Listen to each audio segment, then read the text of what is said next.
Bonjour peuple de Dieu, je vous salue de partout où vous êtes. Je pense que par la puissance de Dieu, nous nous sommes rencontrés cette fois-ci. Je pense à travers cette vidéo, c'est en ligne, en direct. C'est par la puissance de Dieu et par la volonté divine que nous nous sommes rencontrés. Nous allons prier pour écouter la parole de Dieu. Je tiens à vous rappeler que lorsque Jésus était de visite dans la maison de son ami Lazare, et Lazare avait deux sœurs. Or, le véritable Lazare, c'est toi, parce que Lazare signifie Dieu a secouru. Donc, le vrai Lazare, c'est l'humanité. Dans l'humanité, il y a deux parties. Il y a Marthe, il y a Marie. Marie veut dire goutte d'eau. Marie touche l'esprit et Marthe touche la chair. Jésus, dans la maison, dans la famille de Lazare, Marie avait choisi la parole de Dieu et Marthe avait choisi de cuisiner pour le Seigneur.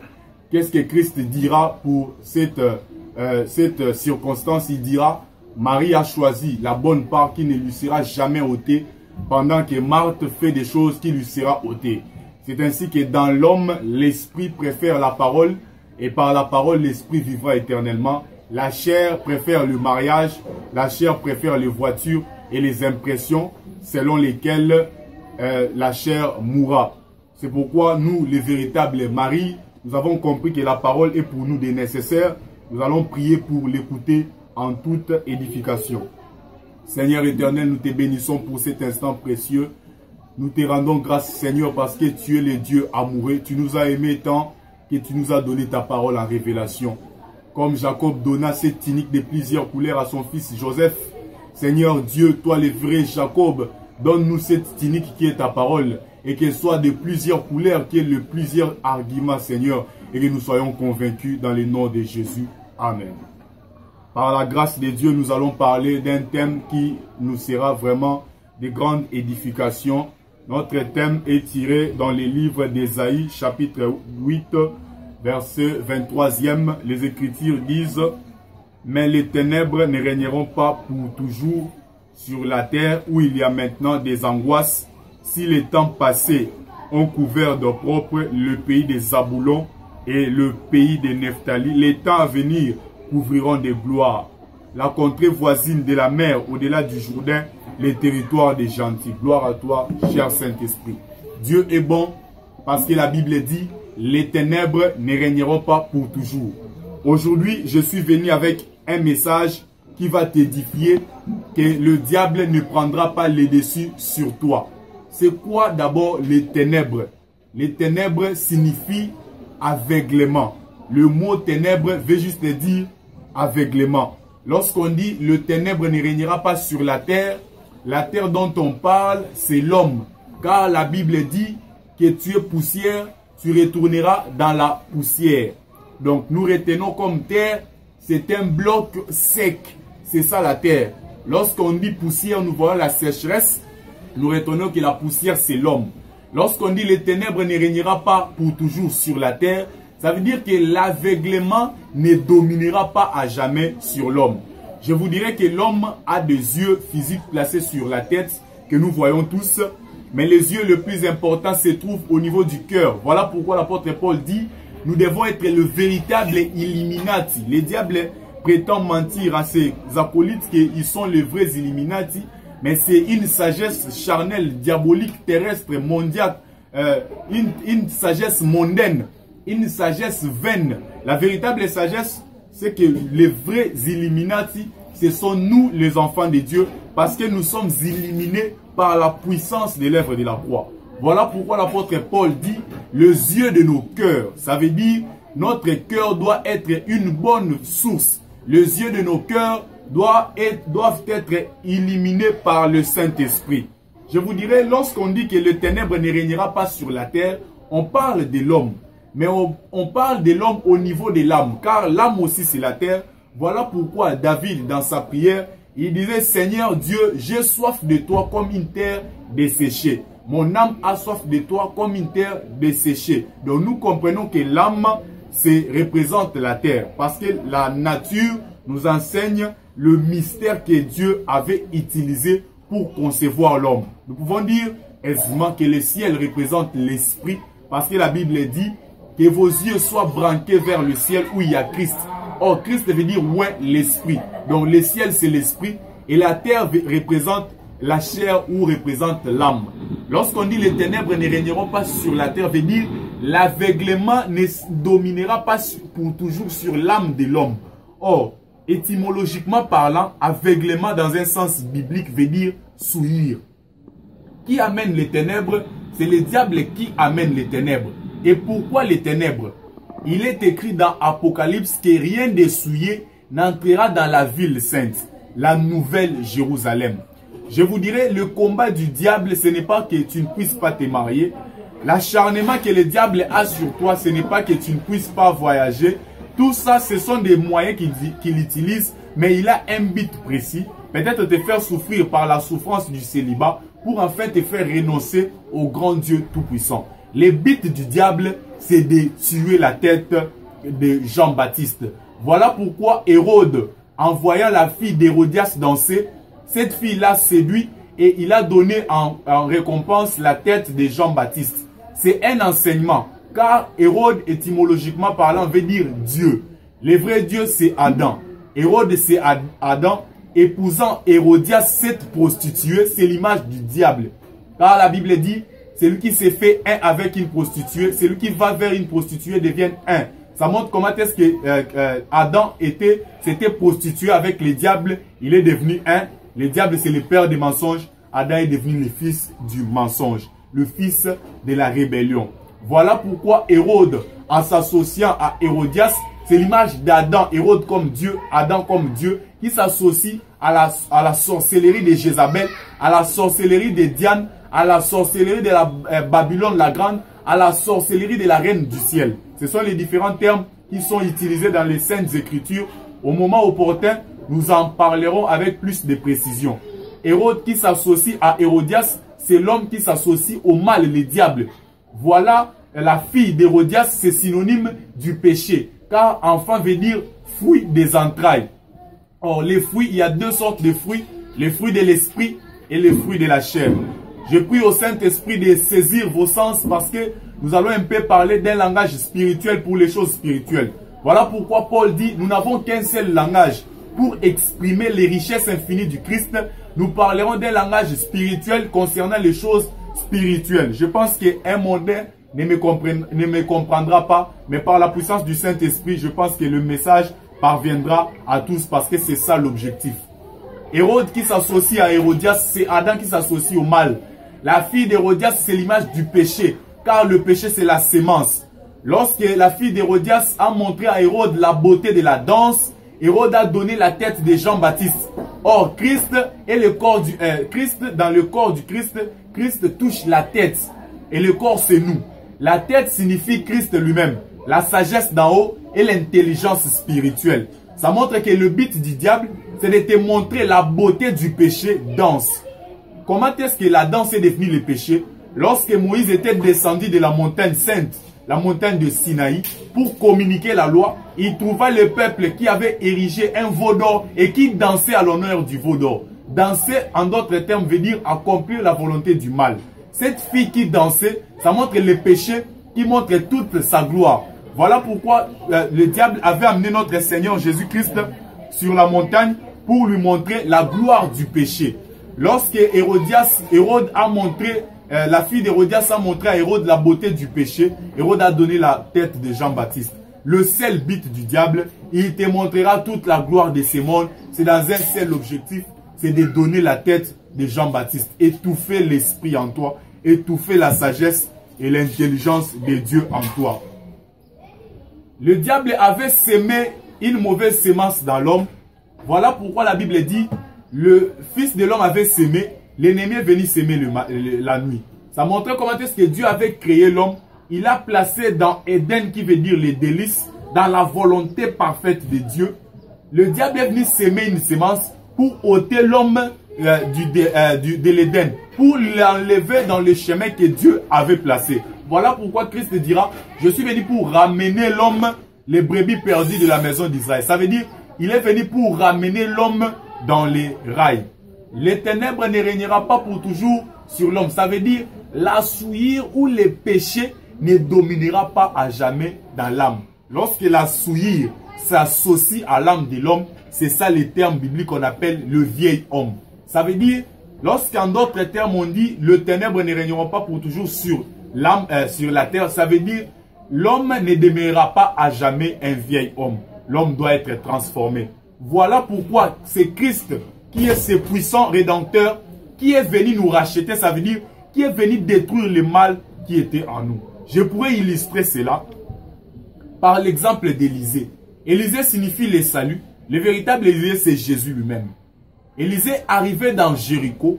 Or, Jéricho signifie les lieux du parfum. Le véritable Jéricho, c'est toi parce que tu es les lieux du parfum. Parfum, bien évidemment, c'est la parole de Dieu. Car dans Cantique des Cantiques, chapitre 1er, la Bible dit que ton nom est un parfum suave qui se répand. Donc nous comprenons que le nom, c'est le parfum. Or, quand nous voyons le nom dans Apocalypse, Apocalypse nous dit le nom, c'est la parole de Dieu. Donc nous comprenons que la parole de Dieu, c'est un parfum. Quand on dit Jéricho, c'est le lieu du parfum, nous savons qu'il y a un seul endroit où Dieu avait établi pour que la parole vienne habiter, c'est l'homme. Voilà pourquoi la Bible dit la parole habita au milieu de nous. Donc nous comprenons que l'homme est le véritable Jéricho, le véritable lieu du parfum. Or, l'eau de cette ville de Jéricho a été rendue amère.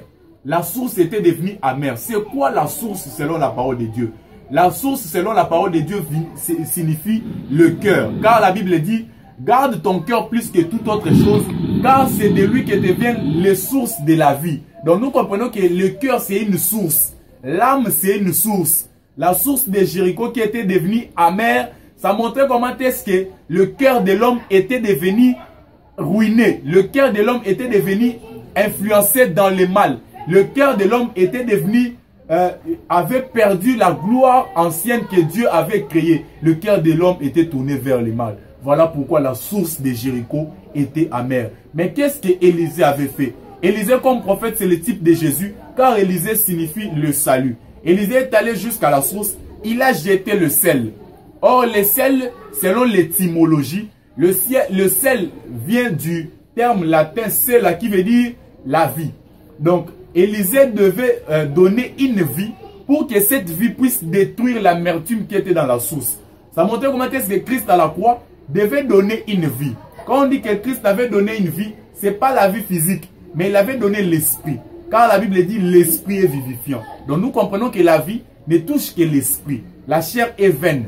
C'est pourquoi la Bible dit tout est vanité. C'est sur le plan charnel. Mais sur le plan spirituel, tout n'est pas vanité. Christ avait donné son esprit. Cela a été prophétisé par les sels qui furent jetés dans cette source. C'est l'esprit de Christ qui devait venir dans nos cœurs pour chasser l'amertume et rendre nos cœurs parfaits. Voilà pourquoi je pourrais encore illustrer avec cet exemple quand la Bible dit s'il y a un homme fort dans la maison, un autre homme fort veut prendre possession de la maison, il doit chasser cet homme fort de la maison et dominer la maison à elle seule. Or, la maison, c'est l'homme, car la Bible dit vos corps sont les temples du Saint-Esprit. J'aimerais te dire que ton âme, c'est le temple du Saint-Esprit. Tu ne dois pas agir en guise de toi-même. Tu ne dois pas faire des choses comme bon te semble. Tu dois faire des choses selon les recommandations de Dieu. Tu as été créé à l'image de Dieu. Voilà pourquoi lorsque Dieu créa Adam, il le plaça dans Éden. Adam veut dire homme. Il plaça l'homme dans Éden. Éden veut dire délice. Ça veut dire l'homme devait faire les délices de Dieu. L'homme devait faire la joie de Dieu. C'est ça le but premier avec lequel Dieu avait créé l'homme. C'était en premier lieu, l'homme doit faire la volonté parfaite de Dieu. Voilà pourquoi Adam a été placé dans Éden. Mais le diable est venu pour chasser l'homme, le pousser à pécher et que Dieu puisse les chasser selon qu'il est écrit. Ma main n'est pas trop courte, mais ce sont vos péchés qui mettent une barrière.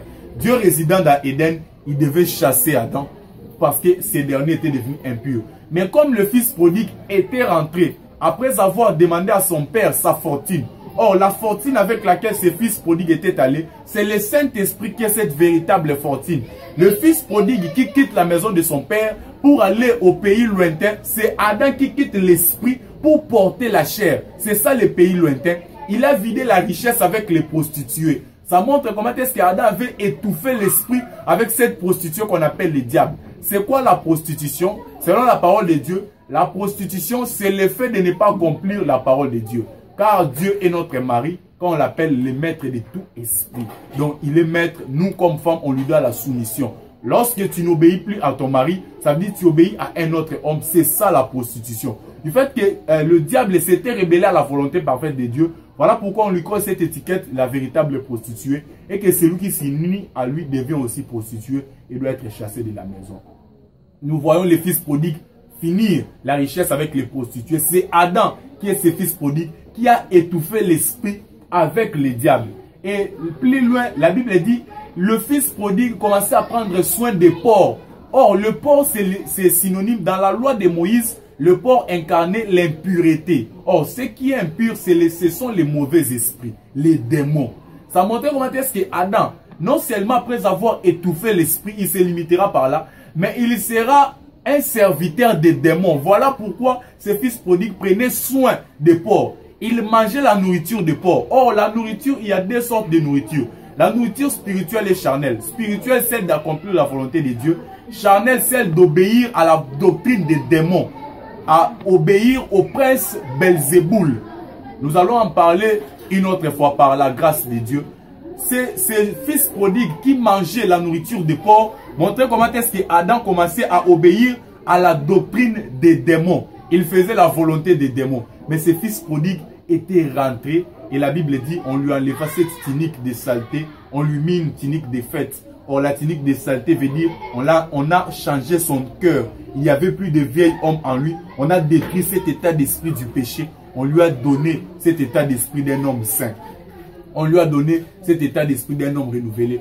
Voilà pourquoi Christ dira, je vais finir en disant ceci. Voilà pourquoi Christ dira, qui d'entre vous, lorsqu'il avait guéri cette femme qui était tenue liée par le diable pendant 18 ans. Or, cette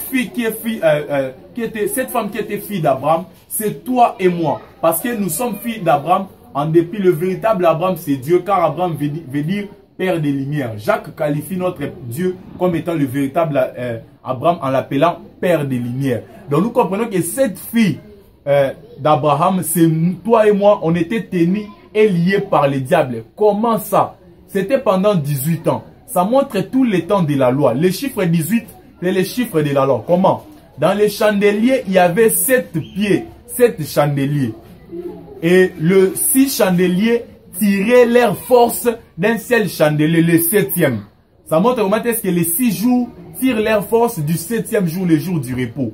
Donc les 6 jours, c'est le jour de l'esclavage, le jour du travail. Ça montre les 6 autres chandeliers incarner la loi. Si tu lis très bien les Écritures, tu verras que sur chaque chandelier de ces 6 derniers, il y avait 3 autres chandeliers qui sortaient pour faire la beauté de tous les 6 chandeliers. Si on fait 6 x 3, ça nous donnera 18 sous la loi. Et le 7e, c'était l'image de la grâce. Voilà pourquoi on dit que le nombre 18 dans la chiffrologie spirituelle incarne la loi.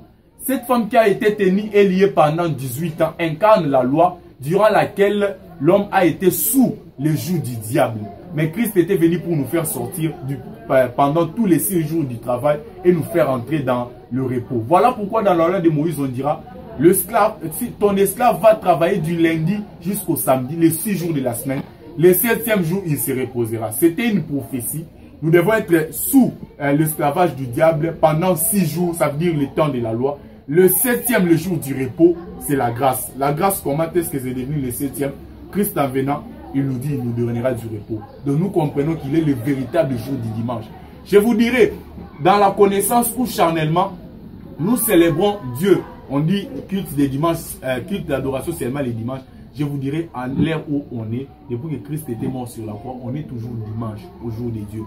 Aux yeux de Dieu, plutôt. Pourquoi? Parce qu'on est toujours dans ces repos spirituels. Le repos dont je te parle, ce n'est pas le repos du chômage, mais c'est le repos sur le plan spirituel. On a cessé d'obéir aux ordres du diable. On commence maintenant à obéir aux ordres de Dieu. Voilà pourquoi je te dirai, le ténèbre ne régneront pas pour toujours sur la terre.